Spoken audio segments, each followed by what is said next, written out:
Karena pemimpin hakikatnya adalah hati dari tubuh manusia ini. Artinya dari rakyat sebagai kawula, sebagai raga, pemimpin adalah batin. Sehingga kalau batin itu buruk, maka manusia itu kehidupannya akan hancur. Kalau batin sebagai raja punya niatan buruk, pasti tangan akan bergerak dan kaki akan bergerak menuju kepada hal-hal yang buruk.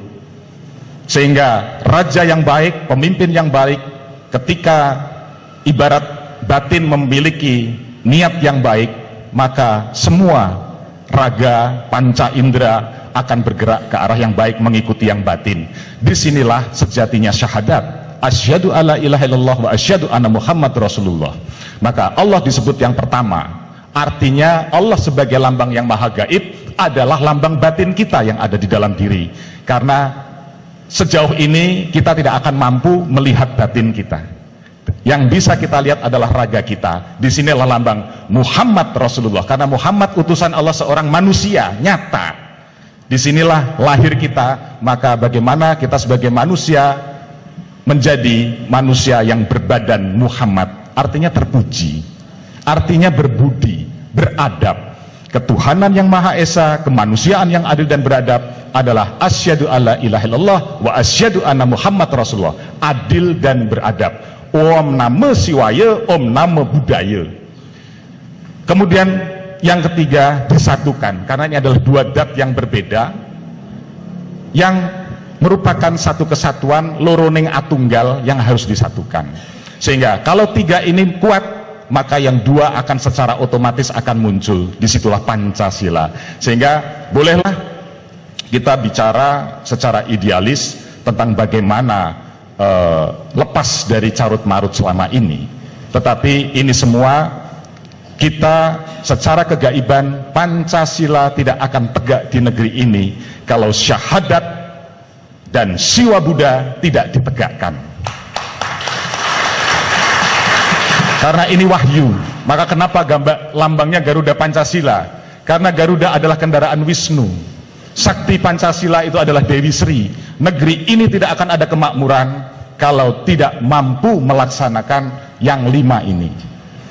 Sehingga semua harus dimulai dari batin, jati diri, yang saya dengar dari Pak Amit Anggawa. Kita harus mengenali jati diri kita. Sejatinya negeri ini, bangsa ini sudah lupa kepada candi. Ini sandi, ini merupakan sandi spiritual. Bangsa ini sudah lupa kepada candi, yaitu wawacan diri. Candi adalah wawacan diri, bacaan diri. Bagaimana kita mampu mengenali diri. Kalau kita tidak mampu membaca diri sendiri, maka kita tidak akan tahu sandi. Sandi adalah sandaran diri. Sehingga kita tidak akan bisa berserah diri kepada Tuhan. Kita tidak bisa berislam dengan baik. Yang namanya pasrah, yang namanya serah diri, mana mungkin kita bisa melalui jalan yang selamat. Nah, ini fenomena yang terus kami tempuh selama ini dengan melaksanakan petunjuk-petunjuk dari beliau dan Yang Nirarte. Sampai beberapa kali ritual kami laksanakan, kami sampaikan kepada para pedanda di Bali. Waktu itu kami juga tidak punya rekan-rekan di Bali, terus kami berjalan sendiri untuk menyampaikan. Ada ritual yang harus dilakukan di Tanah Lot misalnya, Guru Piduke, alhamdulillah terselenggara. Kemudian berikutnya setelah Tanah Lot diselenggarakan, kami mendapatkan petunjuk untuk mengadakan ritual uncal balung atau melasti di Caturmuka Denpasar dengan 3 pedanda. Alhamdulillah itu terselenggara. Kemudian setelah itu kami harus melakukan Homat Raya di Pura Majapahit. Sebelumnya kami mendapatkan petunjuk untuk mencari Pura Majapahit di Denpasar, Jalan Imam Bonjol. Setelah itu ada petunjuk untuk saya untuk pergi ke Madinah Mekah. Beliau yang memberikan petunjuk untuk itu. Sehingga di saat itulah kami mendapatkan satu sinyal ketika melaksanakan umroh di Madinah Mekah. Mutawifnya adalah orang-orang Lombok. Ini yang menjadi pertanyaan saya ketika itu. Ada apa dengan Lombok? Mutawif adalah pemandu di dalam kita melaksanakan ritual ibadah selama di Madinah Mekah. Ada 5 orang pemandu di dalam rombongan kami, itu semua dari orang Lombok. Saya sempat berpikir, ada apa dengan tugas suci ini? Saya dijudulkan dengan fenomena petunjuk jalannya adalah Lombok, kan gitu.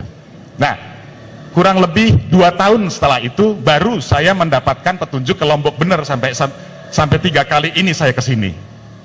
Ya, itu pun setelah dari acara Homat Raya di Pura Majapahit, dan kemudian dengan 6 sulinggih, persyaratan beliau dengan 6 sulinggih akhirnya terselenggara. Kemudian kami teruskan Homat Raya di Watu Kosek, itu pun menurut petunjuk beliau, sehingga ketika itu kami disuruh membangun candi dengan nama Candi Narayana, Candi Saptarengga Narayana, sudah terbangun di tengah kompleks Brimob Watu Kosek, tempat yang sangat terjaga.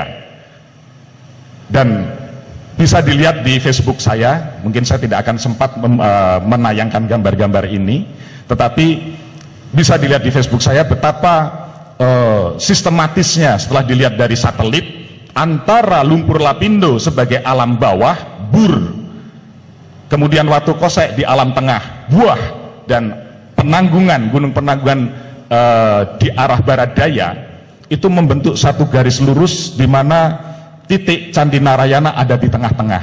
Artinya ini sesuai dengan karya leluhur tentang kehadiran Sabdo Palon. Nah,